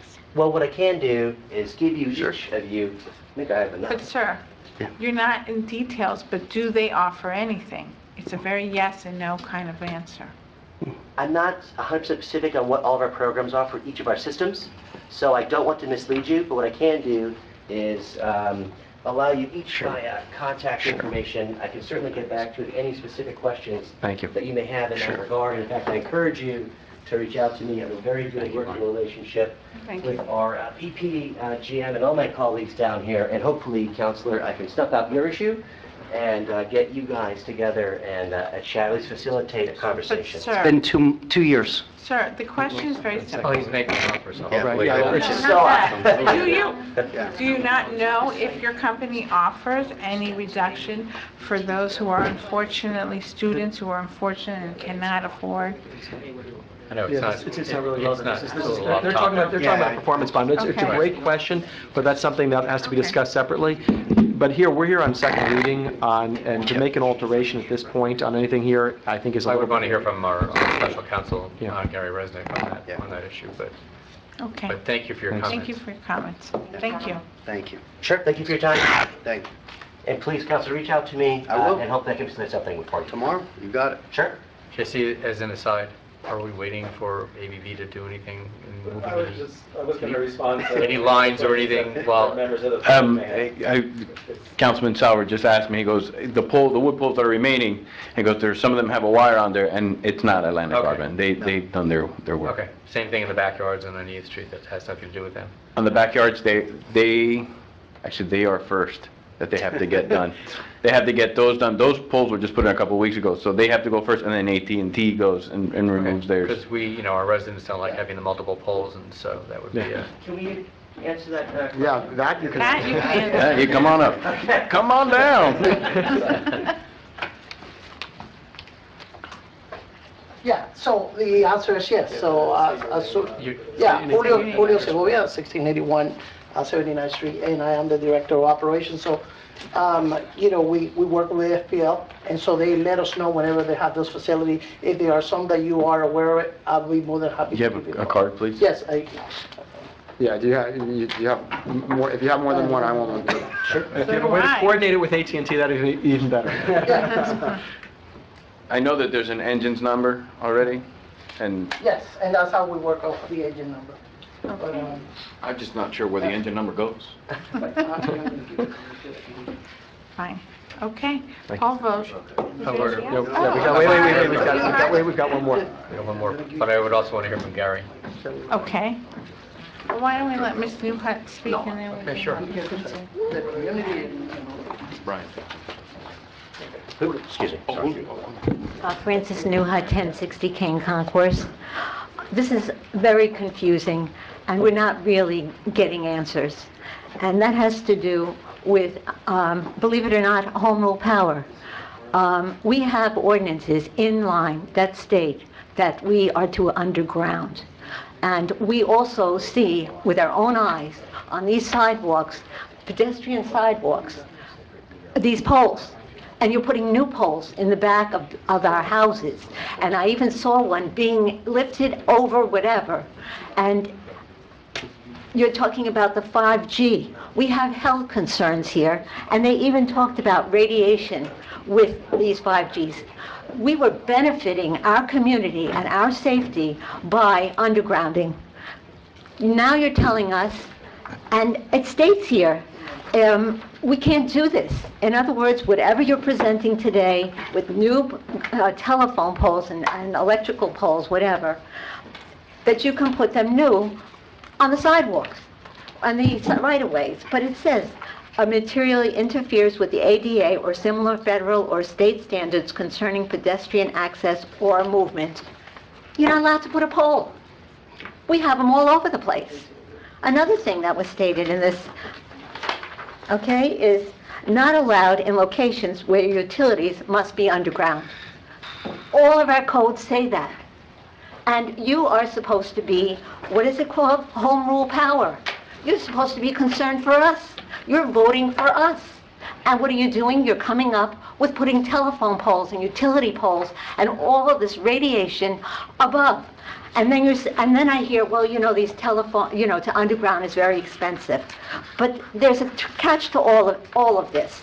And this is with the moratorium for colocation on the telephone poles.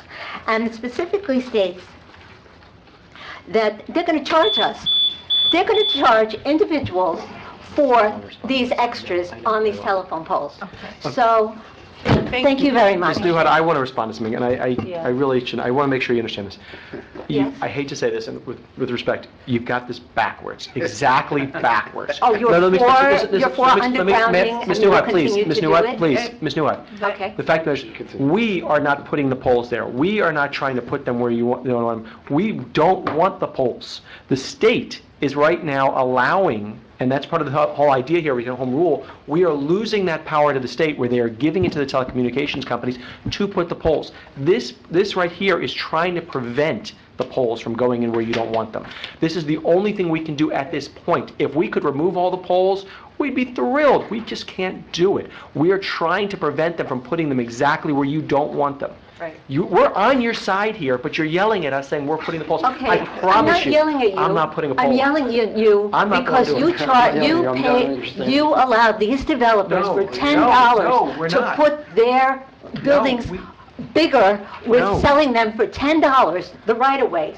No. You did do that. Okay, Did you do that, or did you not? Ms. Newhart, you're getting it backwards again. I'm sorry, but you Oh, are. okay. The fact They that don't we're have- trying, they listen, cannot go again, you need to speak, We're I'm not not going to go gonna- into it, just, you need to speak with the legislators up in Tallahassee, because that's where this is coming Okay, from. can I report them for you selling our right-of-ways for $10 to developers? Thank you. Thank you. Okay. Let's just Now don't get Josh in trouble. It's not. Why'd you do that? Unless there's any other public comment, I'm happy to answer any questions and address the And questions anything that have else been be raised. said? First of all, I'm Gary Resnick with the law firm of Gray Robinson. I've had the wonderful privilege of representing the town on communications issues for many, many years, and I've been working with your staff. The ordinance that's before you tonight on second reading did receive a lot of input. You may have seen letters that came from the industry members yesterday and today, one of which came from Comcast outside attorney in DC at 6:15 p.m. And I responded to him saying you probably wouldn't have had an opportunity to review that prior to tonight's meeting. But basically what the industry has asked is that you defer action on this ordinance because there's pending bills in Tallahassee in both the House and the Senate. AT&T has over 60 lobbyists registered, so something likely will pass. And so they requested that you defer action. When I responded to them saying that their clients, the companies that they represent, have applied to the town for permits and have actually submitted registrations to be able to get permits consistent with the ordinance that's before you tonight. And would they want to delay moving forward or withdraw their applications for permits and withdraw their registrations? And their answer was, of course not. Because they're just the attorneys, they don't want to delay what their companies, what their clients want to do. So let me go through the question that Atlantic Broadband raised with respect to the permanent performance bond and why, I don't answer any questions. No, but before you get into that, and because I don't want to interrupt you once you're talking about that, do you have any idea how the Senate bill went this afternoon? Passed. Your senator voted against it. But he is reaching out to his cities in his district because AT&T is claiming that many cities in his district, including Bay Harbor, are bad actors. Yeah, but when we were up there, he specifically asked AT&T for documentation as to which cities were, interfering in. Right. And they listed it at Bay Harbor among other cities. No, they said they'd get back to it. Right, they said they'd get back to it. They They now have provided it. Yeah. And so, but I worked with your manager today actually on crafting a response to Senator Pizzo because we didn't want to leave him hanging. If he wants to defend city's home rule authority with respect to this, we need to give him the ammunition to do so as well. And Miami Beach as well, by the way, is really one of the leading cities in the state with respect to this issue and managing their rights of way, and worked out basically a deal with the industry as to how they can get access, particularly in historic areas in Miami Beach. And their ordinance is very good, and parts of your ordinance have been taken from Miami Beach's ordinance. So I did borrow from what they did do in Miami Beach. But, you know, as to whether something is going to pass, probably something is going to pass. I don't know. We don't know yet what it's actually going to look like. I was actually on a call with the League of Cities head lobbyists over this issue, over possibly changing some of the provisions of the bill dealing with cable, because I don't know if you saw this, but there's a provision in the bill that would eliminate free access channels. So to the extent that your meetings are covered on cable for free, I don't know if they are or not, but other cities may have that. It takes away residents' ability to view government meetings for free on the cable systems. So, and that's a little, it was like 2 sentences that was stuck in by the cable industry, so we're looking at trying to change that as well. And let me talk a little bit about the permanent performance bond, because that was raised by Atlantic Broadband. Atlantic Broadband, by the way, has submitted registration materials. They haven't indicated that anything is onerous or overly burdensome. The ordinance that's before you tonight does require a permanent performance bond. It's different from a construction bond. It's basically to indicate that anything that they do that's not in compliance with the ordinance, that costs you money, or that will require them to indemnify you. For example, if they damage water mains or sewer mains, or injure a person or injure property and are not taking care of it, that you have a remedy through this permanent mechanism of requiring indemnification from them. The issue has come up several times in local governments throughout the state. You may have read in Coral Gables about 6 months ago, contractor did work on a Saturday without permits. They were told to stop by staff. They didn't stop. Finally, the police came by and stopped them, but at that point, they tore up 2 blocks of Miracle Mile, and the city had just put down the new tiles. It was fairly expensive to fix it. And there was a construction bond in place, but not a cash or letter of credit. It was actually a bond, which is what Atlantic Broadband is asking you to allow instead of a letter of credit or cash. The surety said, well, you'll have to sue us to get recovery on a bond, which is how you recover on a bond. So it's time, money, additional expense for the local government to get damages that, you know, were not your fault. So that's why when we drafted this ordinance for the town, we came up with a letter of credit or a cash deposit. Crown Castle, Comcast, and one other company have already submitted the registration with the letter of credit or cash.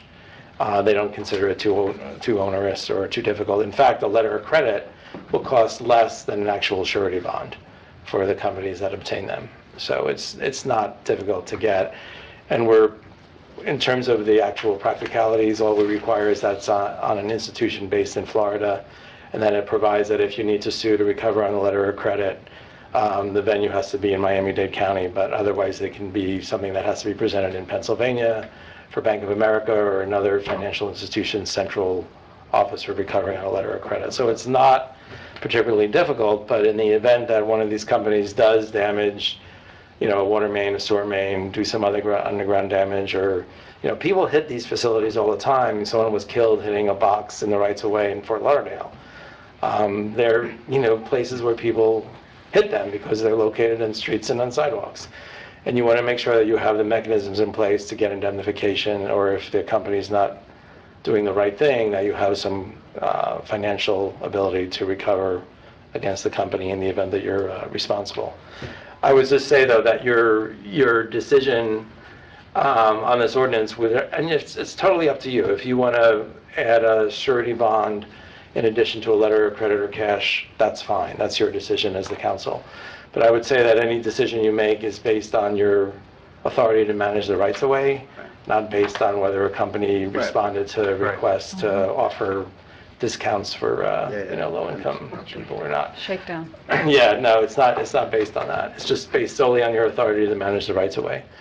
And I would say too, with respect to the Comcast program that you mentioned, that was an exchange, that was a deal Comcast made with the FCC in exchange for the FCC approving a merger. Most companies don't offer that, but I just wanted to, put that out there. So the comments you started the meeting off with respect to home rule and meeting in Tallahassee are directly on point. As I indicated, AT&T has over 60 lobbyists registered on this. Even state legislators who voted against the original statute in 2017 are now voting in favor of the bills just because of the sheer lobbying power and money behind them. Your ordinance does maintain the undergrounding authority that you currently have in your code and actually expands it so that when these companies want to come in and install poles for small cell facilities, if it's in an area of the town where you don't allow above-ground utilities, they will not be allowed to do so. So your ordinance does maintain your undergrounding authority. The new bills, if they pass, take it away. Strip that away, it's gone, Yeah, correct. If that language stays in the proposed bills. So it really is the opposite of what the last person spoke about in terms of protecting the town. Your ordinance will protect the town. If you don't do anything, then the town has no protections. And by the way, if you did give away rights away or sell them to, or allow a developer to buy them, then they're not rights away. Right. And then they're not subject to these facilities being located there. So in some respects, that's somewhat of a good strategy. If you don't want these facilities there, don't make them rights away anymore.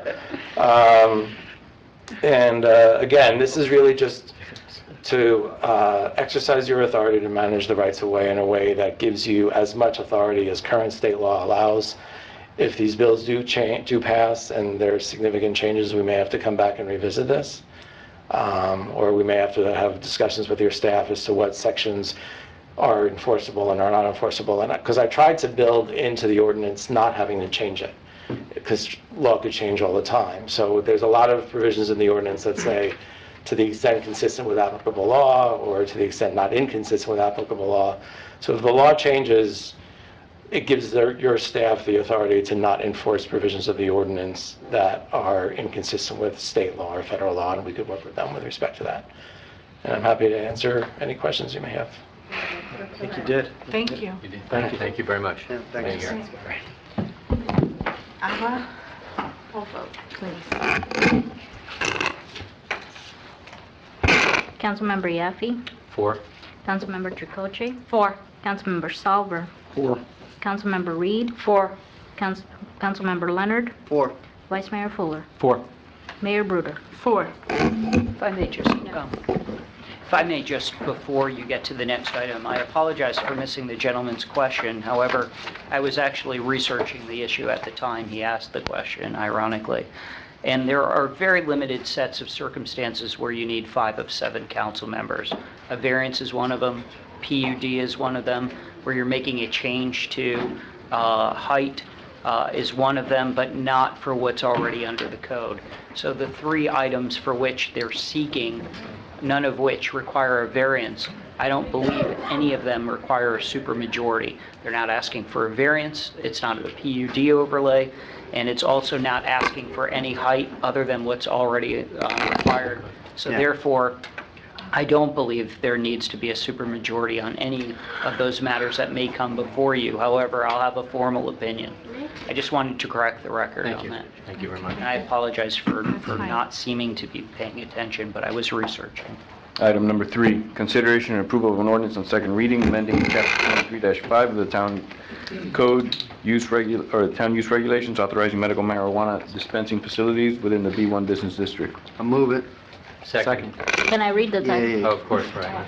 An ordinance of the Town of Bay Harbor Islands, Florida, amending Chapter 23-5 of the Town of Bay Harbor Islands Code of Ordinances, authorizing the medical marijuana treatment center dispensing facilities within the B1 business district of the Town of Bay Harbor Islands, providing for codification, providing for severability, and an effective date. Move it. Second. Okay, hold on. Kathleen Kennedy. 9 o'clock, my happy hour is over. But I stayed for this marijuana thing. First of all, I want to congratulate you guys because in the beginning, you guys were all dead against this. They didn't want to know about it, blah, blah, blah, blah, blah. But 89% of the citizens of the state of Florida voted for medical marijuana. And I know you didn't want it in your town because of the kids and stuff like that, but we have the greatest pharmacy in our town on the Kane Concourse who can handle this. I don't smoke marijuana, but you know what? If I ever get pain or whatever, I have CBN, thanks to somebody who gave it to me, sitting right there. Gave it to Ron Wasson too, it took away his pains. So some of us are taking it already. But I have to tell you, I congratulate you for changing your mind and opening up your whatever. So please approve this today. I'm leaving, but Kelly Reed, I want to give you a compliment on the plastic. Congratulations. You might want to wait then.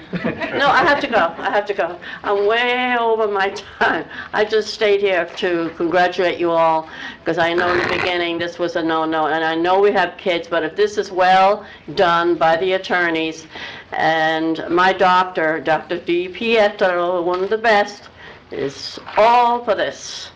Thank you, Kelly. Okay? So, thank you, and have a good evening. And congratulations on the plastic, Kelly. Okay, Paul vote. Sorry, I have to go. Councilmember Leonard? 4. Councilmember Reed? Opposed.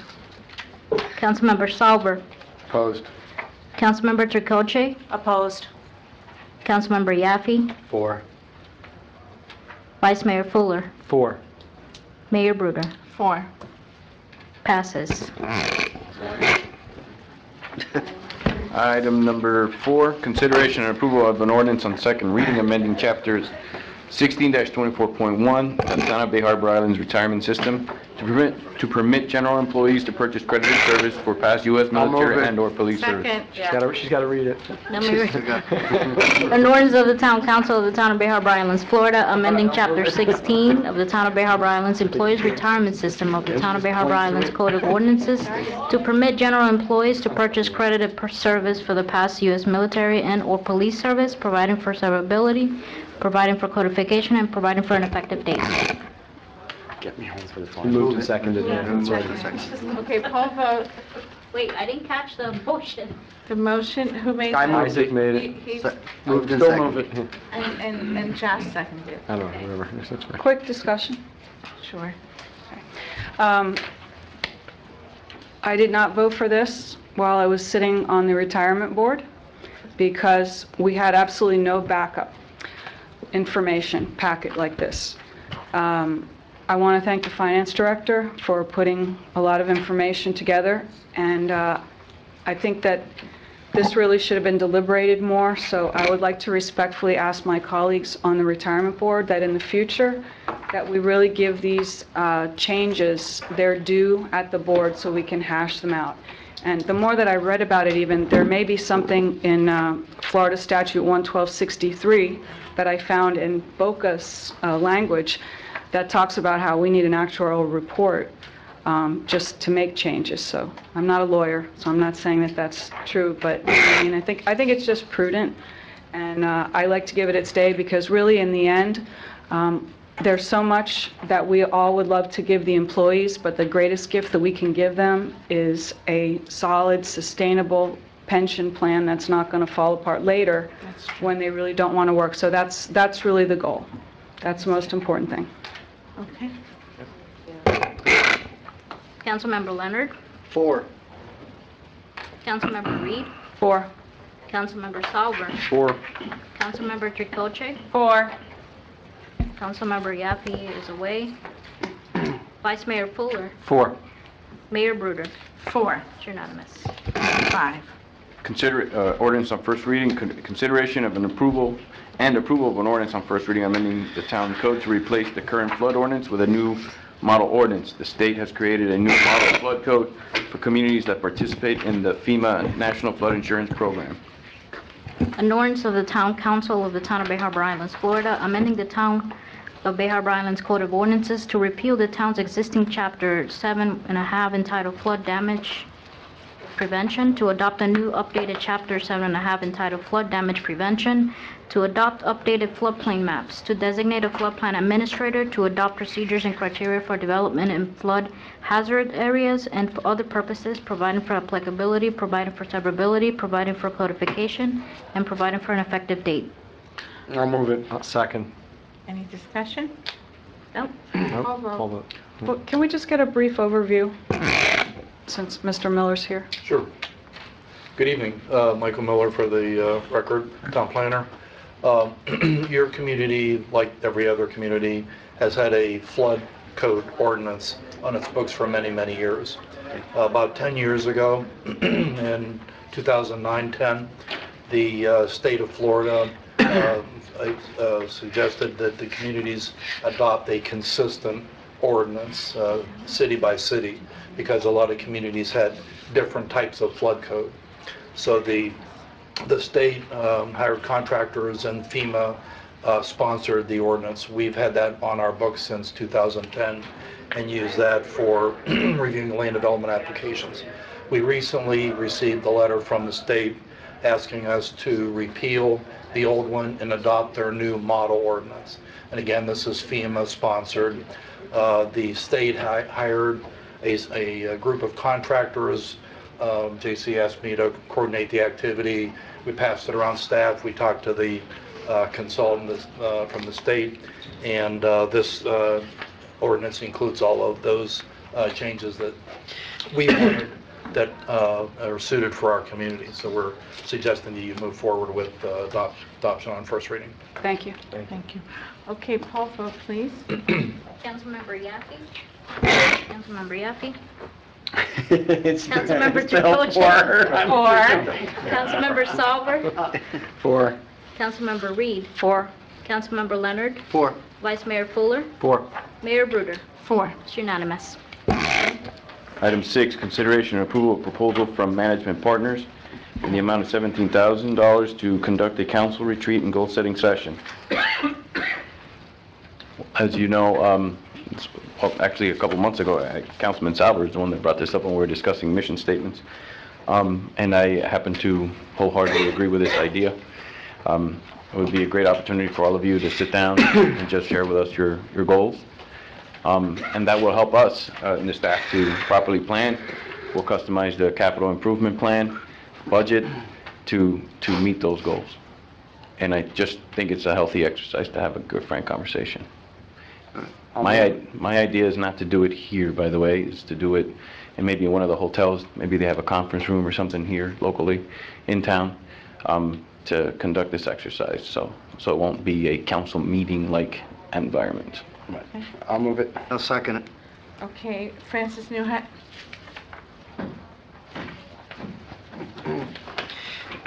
And for the record, it will be noticed, properly noticed per state law, and anybody can attend.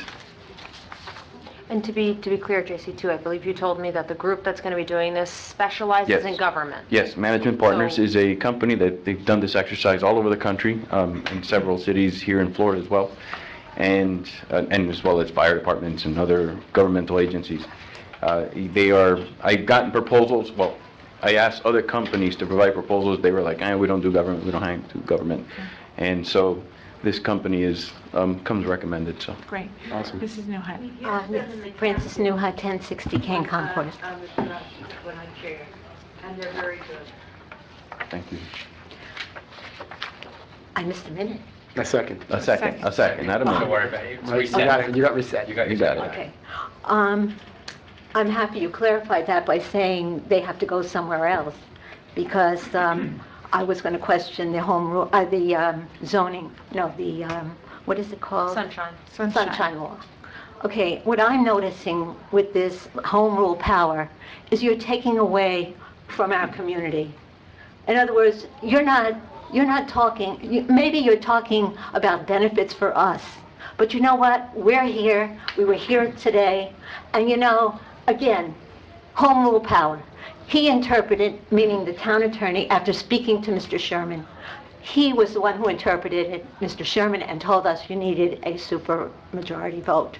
He's interpreting it his way. You're still increasing the height from 65 to 75 feet. That's a zone. What does this have to do with this item? I'm saying that this is, what you're doing here is, it says here, the town council, not the representatives or the citizens here with having all these kind of meetings that we used to have. Instead, you are having your private meetings to discuss identifying vision, mission, and values and establish priorities. It's a public, it will be a public, absolutely. But it's not going to be here. It's going to be in some secretive place that you'll probably... That we will publish the address and invite, seriously, Ms. Newman, you will be invited to come. This is not going to be a secret. The point I'm trying to make is, we used to have meetings with our town community here.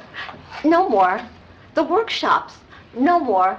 People are coming individually to a meeting by citizens asking other citizens to please come.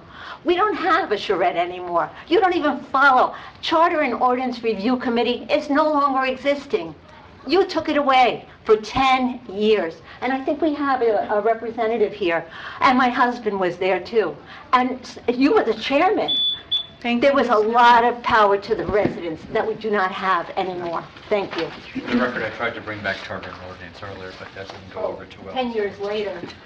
No, less than 10 years. Okay. Okay, it's been moved and seconded. All those in favor? Aye. Opposed? Okay. Number 8. Item number 7. No, 7. Consideration and approval of emergency funds to install a new water line and roadway parking restoration for the purpose of supplying water to one of the Ruth K. Broad K through 8 sprinkler systems in the amount of $45,000. I'll move it. Second. As I had explained to you, and I believe it's explained in the memo there, the... I'll go ahead and Councilmember Yaffe? 4. Councilmember Tricocci? 4. Councilmember Salver? Isaac. Isaac, you Voting? vote. Yes. Yes. 4. Councilmember Reed? 4. Councilmember Leonard? 4. Vice Mayor Fuller? 4. Mayor Bruder? 4. It's unanimous. Thank you. Item number 8, consideration and approval of a contract award to Shen Line LLC in the amount of $86,392.50 to line road culvert crossings in Zone 4 with CIPP, also referred to as Contract BHI 200, and a contingency for the amount of $13,607. This is a budgeted amount. This is a budgeted expense. Second. Okay, Paul, vote. Wait, hold on one second. Yeah. Okay. Sure. This is for the south side of the East Island. And to do, These are the stormwater, the culvert crossings. These are the pipes underneath the roadway. These are the ones that, when the water goes into the catch basins, they lead to the outfall pipes. The outfall pipes, we've already been lining those. This is lining, okay. This is lining. Okay, all right, thank you for the clarification. Thank you. Okay, Paul, vote. Councilmember Leonard? 4. Councilmember Reed? 4. Councilmember Salver? 4. Councilmember Tricocci? 4. Councilmember Yaffe? 4. Vice Mayor Fuller? 4. Mayor Bruder? 4. It's unanimous. Thank you. Item number 9, discussion requested by Vice Mayor Fuller with regard to scheduling a closed session to discuss security issues at Ruth K. Broad K through 8 Center. The town attorney, Frank Simone, provided a memo and an opinion saying that this is a legitimate meeting, and we have no objection. We support the idea of having a meeting. Yeah, I just real quick, I've been pushing this for a while. This is one of those meetings that I wish we didn't have to have, but the fact remains that I think we'll regret it if we don't have it. It gives us the ability to essentially come together, figure out if we have the best plan right now, not only what we're going to be doing with the police force, and the police force has planned, but how we would react and how we can help prevent any occurrence that could endanger the citizens. And obviously this stuff can't all be out in public. We don't want to give anybody who wants to create harm the ability to see exactly how we would react. So now that we have clearance that we are allowed to do this meeting, I would just want to be able to put it in front of everybody to see if there is a consensus that we would go ahead and schedule a meeting. Yeah. And just to be clear, Frank, again, so that people are at home, you don't have a concern with this, correct? No, we said that based upon the school facilities agreement, that we had the right to do this under the Ringling Brothers case. The town council had asked that we get an opinion from the AG's office. The Attorney General's office confirmed our opinion. Thereafter, we did an MOU to provide our officer to have a school resource officer at the school during school hours. As a result of which, I revised our memo based upon our prior memo as affirmed by the AG's office that now that we're responsible for security during school hours, that we are also able to then have the meeting, not only for the after-school hours, but during school hours as well. Thank you. Point of clarification, if you would. So unlike a normal shade meeting where the records are sealed and then later become public record, is this permanently exempt from public record? That's correct. As a matter of fact, you don't need to have minutes or recordings or any of the like.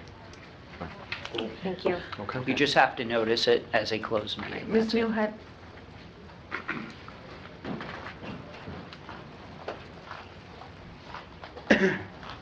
Francis Newhut, 1060 Kane Concourse.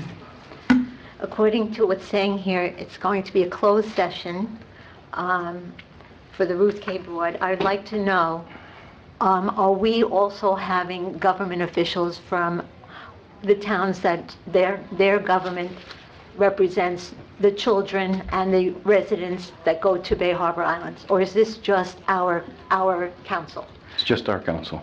This one was just our council, and actually I will respond to this because actually, JC and I have talked about this as well. One of the issues that I would want to discuss with everybody here is the fact that as it is now, if we want to communicate and coordinate in any way with the other cities, we can't have multiple people here all going ahead and speaking with one or two of them in a different meeting.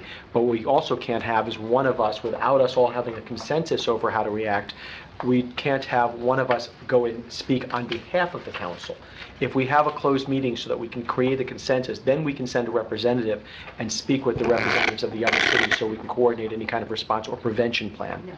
That's the And idea. which cities are you talking about? We would talk to our neighboring cities, everything from Bal Harbor to Surfside to North Miami.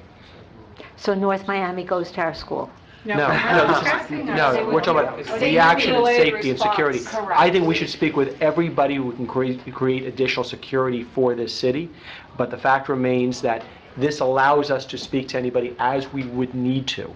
So I'm not telling you we are definitively going to speak to Carl Gables or anything like that that's far away, has nothing to do with the security here, but I am telling you that if there is something, for example, that deals with security on, if somebody creates, God forbid, an attack here at the school, how we would coordinate with the police over into North Miami if they try and evacuate that way, yes, we're going to work on security. But you specifically state issues at Ruth K. Broad. That's what we just said. North Miami is a potential responding police force. This is just to Bay discuss the Harbor. security issues. Yes, we Correct. have an Of course. interlocal agreement with Correct. them. Of course.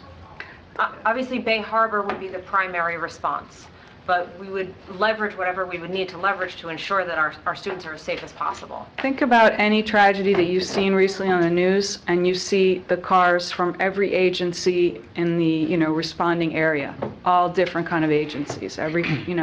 It's called the mutual aid agreement that we sign all the time. They come and help us and vice versa. Okay. We have specifically a police officer paid for by the three communities. Is that correct? That's true. Correct. For the school? Correct. That's true. Okay. He's our police officer, by the way. Officer Brilliant. He is one of our police officers. Okay, but it is paid for through Correct. the three, Correct. for Correct. the taxpayers of these three communities, correct? Plus the And the school board. And the school board And the pays school for a board. good portion, Okay. most of it. So basically, this is just talking about security, not for specifically Ruth K. Broad. Is that what you're saying? No, we're saying it is. Security issues at Ruth K. Broad. So if we need 6 for the new school, let's say, for the junior high No. school. That's not Will what we we're need? discussing. I'll tell you, what, this is- why don't finish whatever else you have, and let's hit all your questions at one time. No, because no.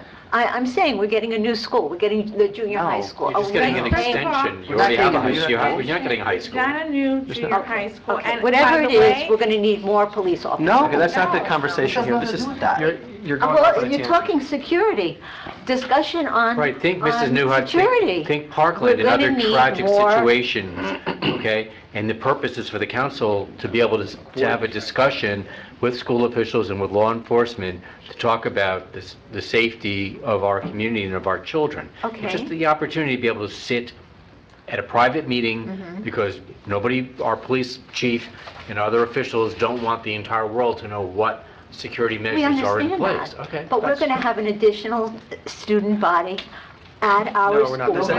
That's not And happening. that's That's not- 100 students only at Bay Harbor. If that's what you're saying, Okay. then I'm fine with the one police officer. Okay, thank you. Thank you. Thank you.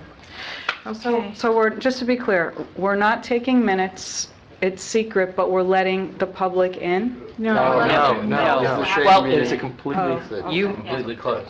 You may or may not take minutes. You may or may not record it. I would respectfully suggest you don't, because if it's not subject no, I to... hear you. Yeah, but what I would suggest is that it be noticed at a upcoming meeting as to when this would be, so that the public is aware of it, that it's noticed, and so that there's a record of it occurring. That's it. Right. Not We do the that for contents. litigation meetings. Yeah, So we do we're that trying to- right. Yes. Right, it's closed, but So- Try to coordinate a date. I'll schedule a date with you Yeah, guys, and and maybe at the next meeting, we can announce it, Right. Yes. and then Correct. we'll do it that way. Notice right. it. And we can talk about what, an agenda. and that. Okay, Okay, sure, perfect. thank you. Okay, Plastic bags. number 10. Item 10, discussion requested by Councilmember Reed to prohibit the sale, use, or distribution of plastic bags in the town. Okay, real quick, I think we all got the email that Bal Harbor had passed something, and I just simply let the clerk know I was interested. Not necessarily to go ahead and ban them here. There have only been, I believe, 3 cities so far.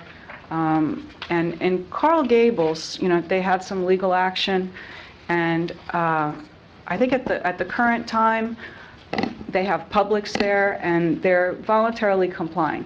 So what I was thinking, I wanted to have a conversation with all of you and see how you felt about the topic, because I think we can all agree that they're very hazardous. Bless you. Thank you. I'm sure everybody's been at a waterway somewhere and you've seen it. You know, I don't have to say, what the hazards are to the marine life and the environment. But at this point, and I did go to various establishments in the town and look, and what it looks like to me is that the establishments that have the more expensive plates, Palm, Olima, they already have paper bags. So, they're more expensive, and, that's a fact. So I was thinking if we get real creative and try to generate more, like a voluntary compliance. And I understand even at the Mini Mart, they're pretty good about it. He was very helpful with the styrofoam transition. And, I'm sure if we could just maybe have a few PSAs in the newsletter and tell people they can refuse them. Absolutely. And even, I was talking to JC a little bit about maybe we could create one of those reusable bags with a Bay Harbor logo that's almost like a marketing advertisement for the restaurants. They might even want to give us $20 to put their logo that says like Shop Bay Harbor. And then, just just kind of a public service. I'm not really trying to make it harder on these businesses. So why don't we try a 6-month experiment, so to say, and see if we can reach out to the restaurants and see, let them know that this is what we're thinking. We would love, for them to.